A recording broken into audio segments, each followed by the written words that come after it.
Is college football 26 worth buying this year? I'm breaking down everything EA Sports is doing gameplay-wise this year to help you make that decision. Scott O'Gallagher and the college football 26 team dropped a 40-page blog on all the big gameplay changes, so there's a lot to cover today. And if you enjoy these breakdowns that I do, just know that 65% of people that watch these videos are not subscribed. And look, I'm on the road to 300,000 subscribers, and I would love for you to subscribe and help me reach that number before the end of 2025. One of the first things they cover today is the fact that we have dynamic subs also coming. The big thing here is, look, you're not pausing the game, you're just able to keep playing. Kind of similar to what NBA 2K does. You can hit up on your D-pad and then cycle through different positions, whether it's offense, defense, sub out different individual packages. It just makes the ability to get players in and out of the game so much more seamless. And I talked a little bit about the filters here. You can go to defense and manage your entire defensive unit at once. You can kind of jump to specific spots like just linebackers or D-line. On offense, again, full offense, skill players, just the O-line. You can even reset to starters. So if you had maybe a blowout going on and all of a sudden the game got a little bit too close for comfort, just hit reset to starters and all your guys are going to come right back in.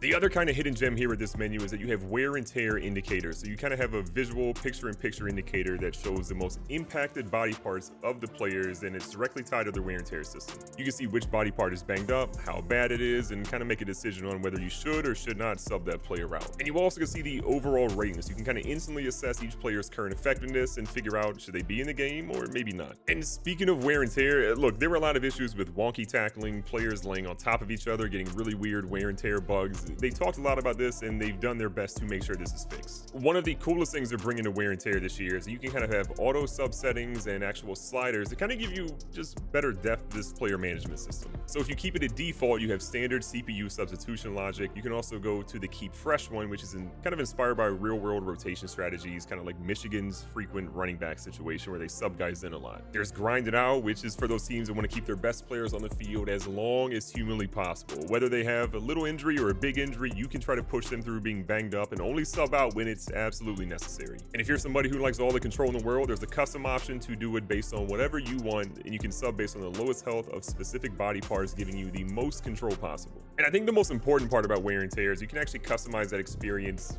almost perfectly now. A lot of people either loved it or hated it, or maybe they felt kind of indifferent, but you can change it how you want. There's different levels of impact that you can actually customize, like normal tackle, catch tackle, hit stick, cut stick, defender tackle advantage, sack, block, impact. All those things are able to be adjusted as well as impact block. Then from a recovery standpoint, you have per play, per timeout, between quarter, halftime, and in-game healing reserve pool. It's very hard to say apparently. So if your quarterback's health, for example, dips below 60%, you kind of see these little animations, whether it's an upper body or lower body damage that they're kind of dealing with. They might kind of roll their shoulder, shake their arm out a little bit, kind of gingerly kick out that leg to help give you a visual reminder of, hey, I'm kind of hurt right now. And last year, your toughness rating really only determined how much damage a player could take to a specific body part after contact. But I think this year there's a really good addition where your toughness also impacts your recovery. And what this means is that your toughness also impacts how quickly a guy can recover each body part and how it heals over time. They've also expanded the archetypes in the game, and they have 10 brand new additions coming to college football 26. And there's not a lot of information here about what they are, but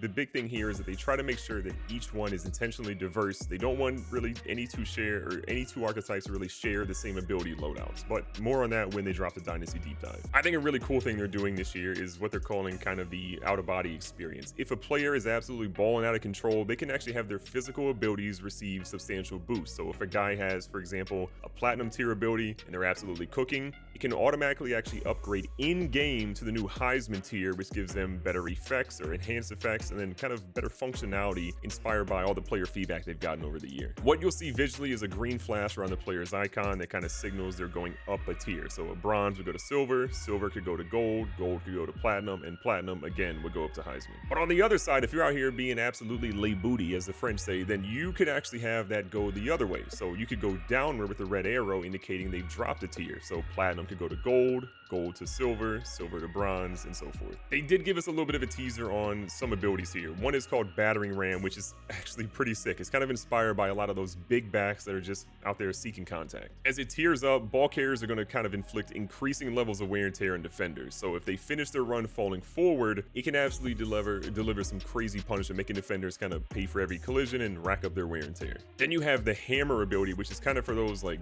big hitting linebackers or the safeties that are kind of all the ways in the box, for example. Each tier of the hammer ability is kind of tied to their physics-based tackle mechanic, which is going to reward you based on timing and skill. So if you reach the Heisman tier with this ability, you get kind of an increased chance of forcing fumbles on perfectly executed hit sticks, creating opportunities that can absolutely change the game. Another interesting note, though, for wear and tear and kind of how they've really integrated into the entire system is that every physical ability now categorizes into either an upper or lower body. So as a player's wear and tear accumulates throughout the season, they can lose up to 2 tiers in the corresponding ability. And look, significant drops are rare, but this is kind of a crucial layer of strategic roster management. If you're out there just getting a player killed every single game, that could absolutely hurt you. In terms of new plays and formations coming to College Football 26 this year, we have 2,800 brand new plays and 45 new formations, which is insane. I mean, there's 136 teams in this game. There is going to be so much to do. I've talked about it before, but we have 300 real head coaches for the first time in this series. So I think that shows that they really want to make sure that the authenticity is locked in. So we're going to see a lot of new kind of fresh concepts, different wrinkles. They have jet power reads, power read tosses, counter bashes. There's new motion types. For the first time in this series, we have double motion coming to this game, which I'm extremely excited about. And with those new motion types, you kind of have a reload, a bounce, an escort, and even a boomerang, which is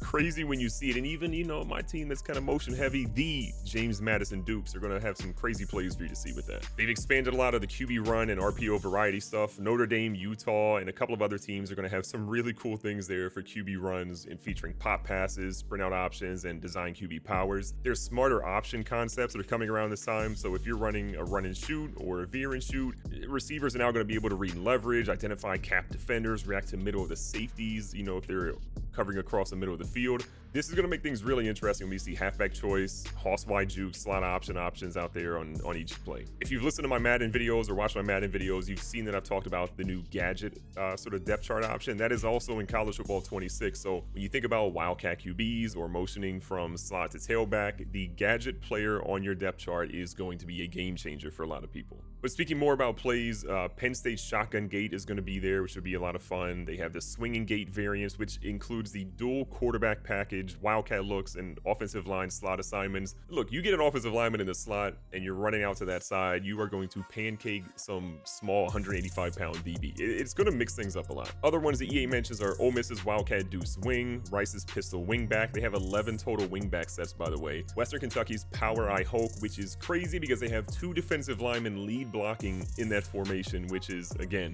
pretty crazy. ECU trips off over weak, and then Duke wide Y-off trips sack as well, with 11 new wide formations. And wide formations, again, are always tough to stop. A big thing we kind of saw in College Football 25 is that mobile QBs were absolutely the favorite choice by just about everybody. But I think there's been a lot of work done to make sure that, you know, pocket QBs also are effective and really desirable as well. EA Sports talked a lot about in this blog about when they had conversations with coaches and coordinators across the country, kind of the one theme that kept coming up was the importance of moving the quarterback's launch point and kind of how interior pressure really can impair vision and impact a lot of players. So this field vision, which is not the vision cone, it really accounts for your quarterback's height, the size of your offensive and defensive linemen out there, the proximity to the pocket as well. Smaller QBs that are going under center, especially ones that are on quick drops or throws in between numbers, are going to experience a lot of visibility limitations. This is why also a lot of real life QBs that are smaller are typically going to be in pistol or shotgun. So in College Football 26, when shorter QBs are surrounded by taller linemen, receiver icons could actually fade to reflect obstructed sight lines. You can kind of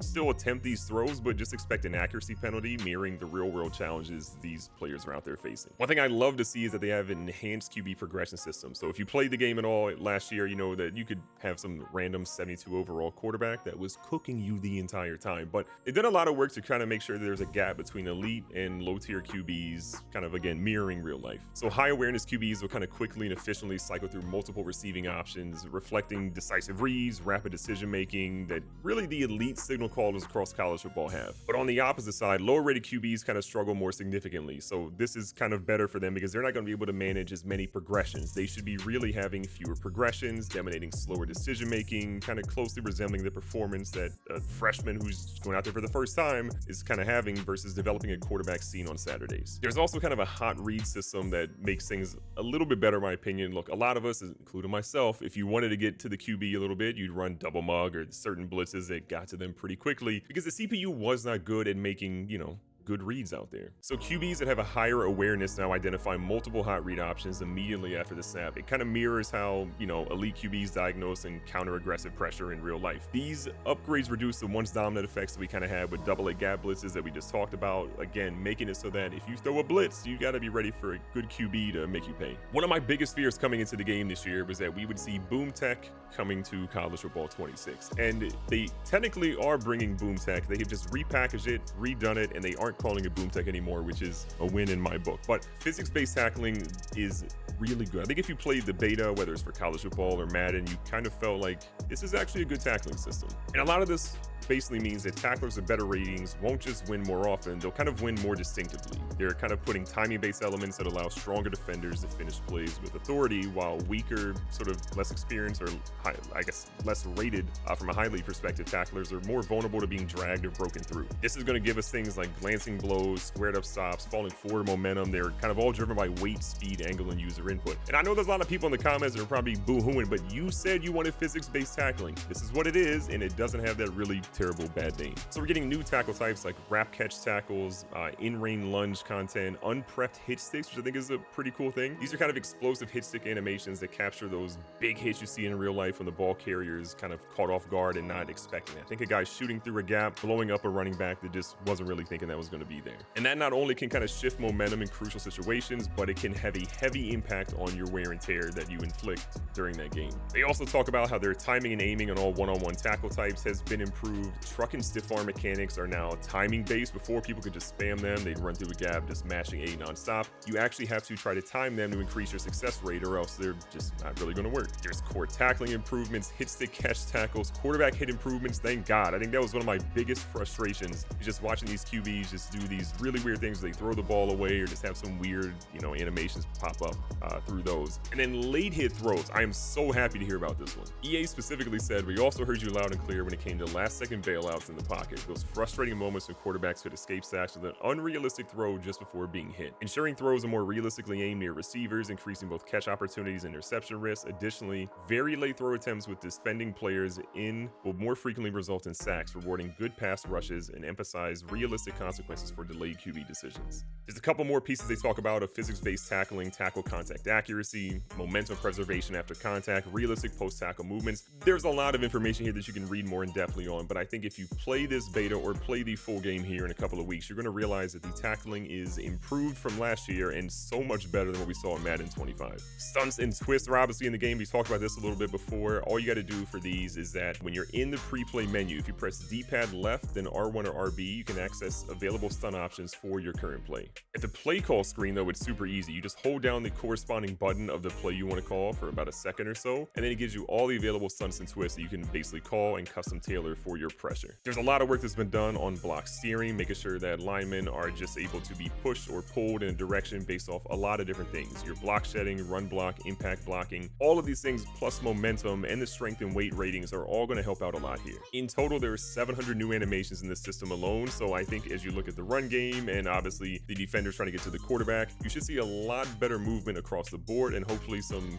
situations where blockers just don't let a guy run through untested. There's also a lot of detail on the improved targeting system. So schemes that now block with drastically more clarity and accuracy include powers, counters, traps, whams, duos, all your veer variants and midline concepts. Their hope here is that this new logic kind of reduces freelancing and missed assignments while kind of magnifying mismatches out there. If you've got a pulling guard squaring up against a lighter safety, that's definitely going to be a win in your book. If your center is climbing into a 250-pound linebacker with poor leverage, then obviously you should be in trouble. On the defensive side, we're also going to have custom zones, which last year, if you played Madden or College Football 25, they had custom stems, which kind of give you the ability to adjust the depth or angle or length of the actual route that's there. Custom zones are pretty much the answer to that. So if you want to drop your zone a little bit deeper and you don't want to have to worry about being in your pre-play call menu trying to figure all that out, you can simply do that in the same way you can do a custom stem on offense, just on defense for that particular zone. Another big feature I love here is called route commit, and Scott O'Gallagher talks a lot about when he played Travis Hunter at last year's media event. He kind of,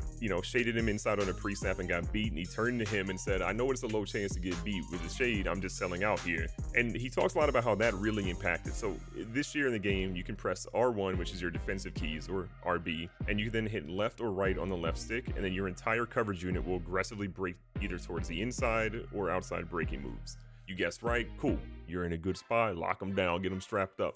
But you guessed wrong, defenders are going to react slower, take exaggerated false steps, and give up separation that turns short gains into potentially big plays. Another piece of the conversation that I think is going to be either music to your ears or frustrating is that there's been a lot about swat or pick, and they want to make sure that this is a decision you have to actually choose wisely with. EA is really saying that swatting the ball is going to return with a big feeling this year. You got to decide, do you want to go for the highlight reel interception or make the fundamentally sound play and swat? Swat takes defenders to the highest point, and it's a great spot. Picks are going to be still possible if you want to disrupt those catches that are in tight windows, but it's going to be interesting here. Quarterbacks should find that jump balls are kind of more of a 50-50 throw again this year with not having automatic turnovers. But at the same time, there were a lot of wide open interceptions last year in college football 25 that just fell incomplete. What EA is saying is that those no doubt interceptions are going to stick.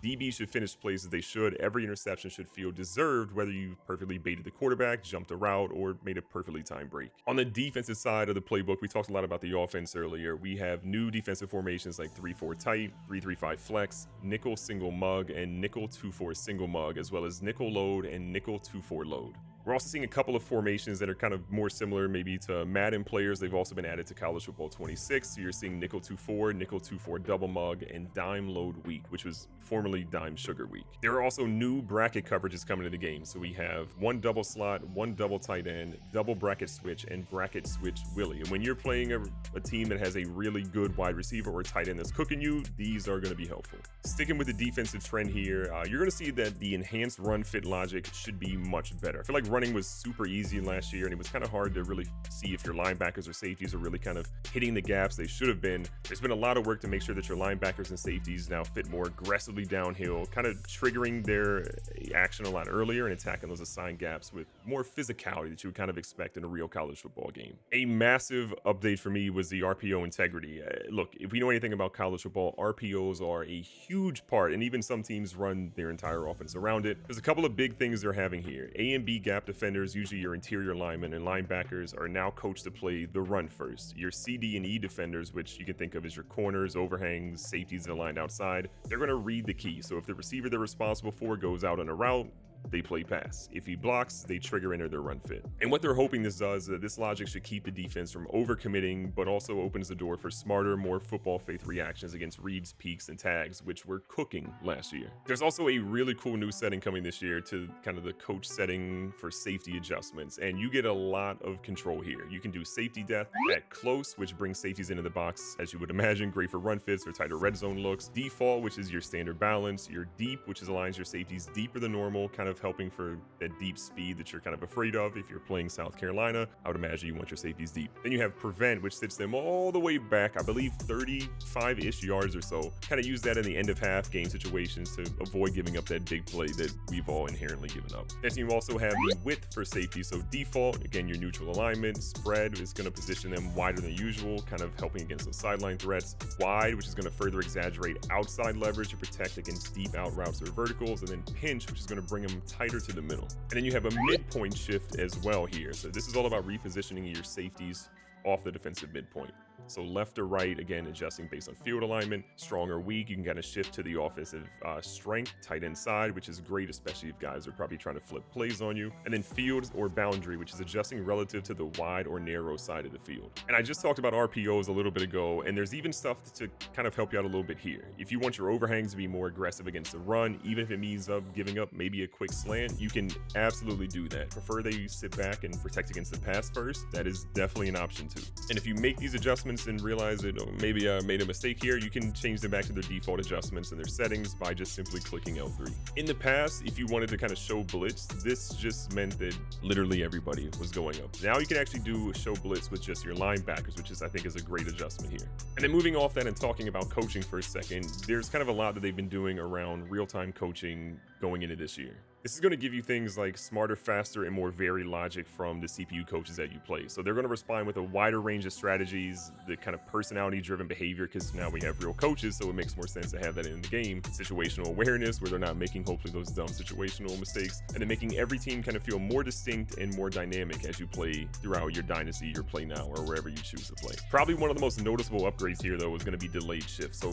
defensive coordinators are not going to show their hand immediately. In CFB 25, they came out ready to go with whatever they were making as their adjustment, but it sort of happened pre-play, so you never saw it. So you're going to see safeties rotating late, defensive fronts are going to shift post-audible to kind of counter new threats that are there. Again, more lifelike kind of disguising and increasing that cat and mouse game. This is also going to go beyond disguising too, though, because they're going to be smarter about formation strength and kind of run type. If you're grinding trap, duo, power runs, or using pistol to kind of stretch the edge, they're going to have a better idea of that and kind of know when and how and where to really play. You might see them adjust the number of the box or the count in the box, their front alignment, and just kind of bring pressure a little bit more in some of those scenarios based on those keys. They're also saying that the passing defense, they have the 9-box and concept tracking. So new in College Football 26 is a 9-box. It's a spatial backend intelligence system that tracks where you're passing and your game is attacking. So using this, the defensive AI now understands not just where you're throwing, but also what you're throwing. And what this does is it kind of fuels your pass concept recognition, meaning the CPU knows if you're leaning on flood, mesh, smash, and will start dialing up really intelligent counters. And in addition to that, it also powers a new layer in code suggestions, where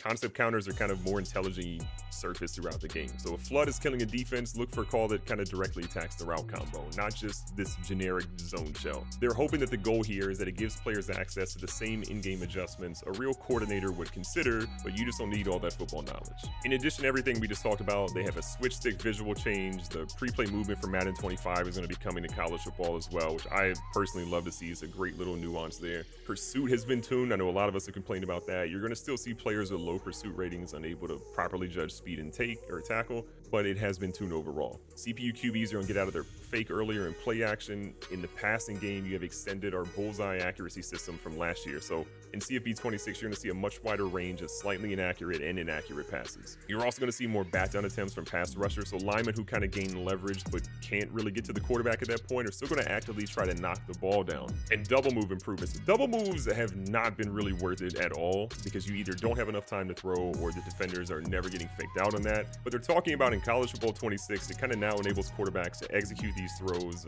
with these routes more efficiently. Home field advantage is also getting a little bit of an upgrade here. So they're bringing up the intensity from the stadium pulse meter, and everything you kind of loved about home field advantage last year is getting evolved. One of the big things they're adjusting here are night games and rivalries. So if you're playing a night game or a rivalry game, there is an extra edge that those schools ranked among the toughest places to play will bring. Away quarterbacks could struggle managing the clock, just like we've seen visiting QBs in the swamp lose their composure in crucial moments. Kicking is going to become dramatically tougher, especially with the game on the line. Like, this is going to be tough. Hot route disruptions are now going to come, and they have, added context and depth here. Where you line up is actually going to be mattering. So your distance from the quarterback is going to matter a lot more, meaning wide receivers aligned up furthest away are going to be impacted a lot more by crowd noise than maybe a halfback right next to the QB. Also, the deeper your route concept, the higher the risk of communication and confusion is going to be. Now, in the game, we've seen things where you can silence the crowd, typically if you're the home team, but there's kind of an interesting thing here where you have momentum-based crowd silencing. So when a visiting team pulls off a big play, specifically a gain of 20+ yards, giving you a first down or something,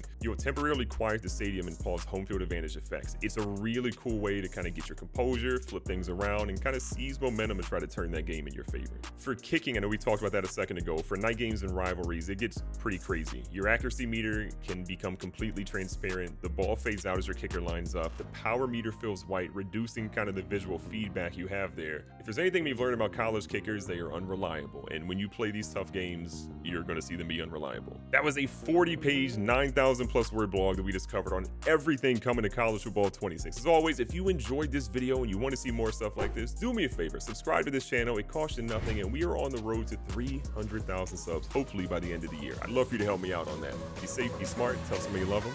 Catch you guys on the next one.